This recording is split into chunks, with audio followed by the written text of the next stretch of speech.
James Madison was born on March 16, 1751, in Port Conway, Virginia, at the Belle Grove Plantation. He was the eldest of 12 children born to James Madison Sr. and Nellie Conway Madison. His family was well established, owning a large plantation called Montpelier in Orange County, Virginia, where young James spent most of his childhood.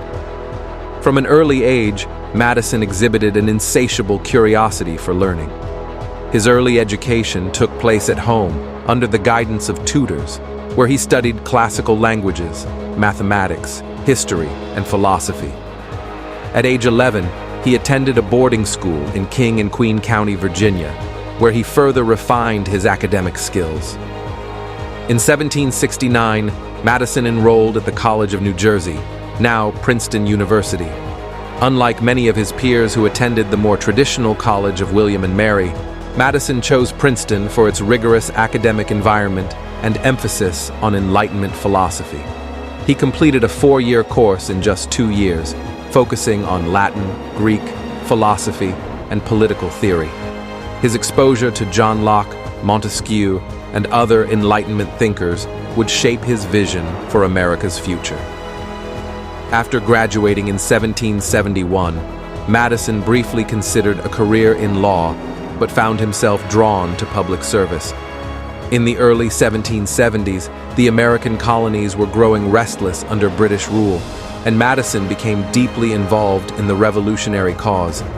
In 1776, he was elected to the Virginia Convention, which was responsible for drafting Virginia's first constitution. Working alongside leaders such as Thomas Jefferson and George Mason, Madison played a role in shaping the Virginia Declaration of Rights, which would later influence the U.S. Bill of Rights. During this period, Madison also served on the Virginia Council of State, gaining valuable experience in governance.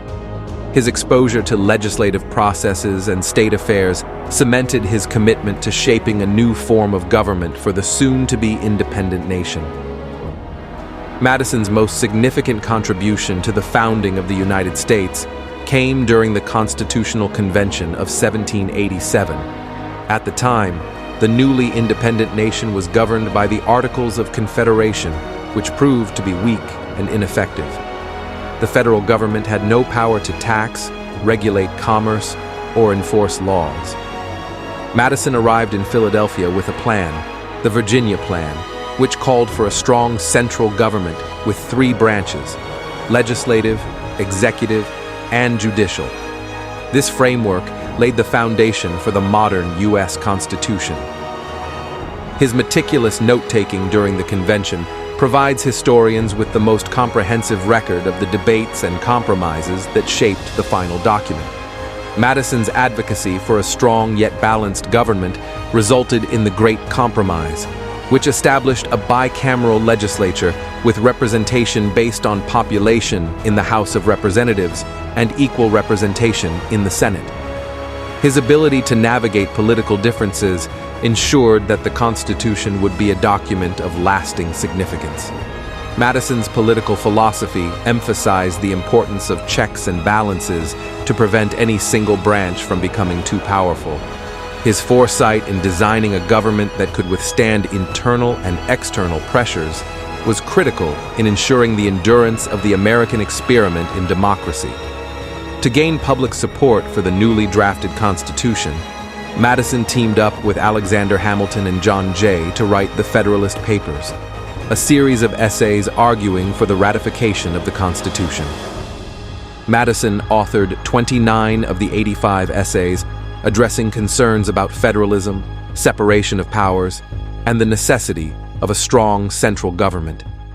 One of Madison's most famous essays, Federalist No. 10, and ushering in the era of good feelings. Madison's leadership during the war demonstrated the resilience of the young nation, though it also exposed weaknesses in military readiness and infrastructure. His presidency saw efforts to improve national defense and economic stability in the post-war period. Madison's influence extended beyond politics into shaping the core philosophical debates of early America. He wrote extensively on the dangers of tyranny, the necessity of checks and balances, and the importance of maintaining a strong but limited government. His essays and letters remain foundational texts in American political theory. After serving 2 terms as president, Madison retired to Montpellier in 1817. He remained active in politics, advocating for the protection of civil liberties and a balanced federal government. He also helped establish the University of Virginia alongside Jefferson. Throughout his retirement, Madison continued to correspond with political leaders and scholars, offering insights on governance, republicanism, and constitutional law. He also served as president of the American Colonization Society, an organization that sought to relocate freed African Americans to Africa, though the initiative remains controversial in historical analysis. Madison passed away on June 28, 1836, at the age of 85. Today, he is remembered as the father of the Constitution and a champion of democratic principles that continue to shape the United States. Madison's influence on American political institutions cannot be overstated. His commitment to Republican ideals, belief in the necessity of compromise, and unwavering dedication to constitutional governance helped shape the fabric of the United States. His legacy endures in the very framework of the nation he helped build.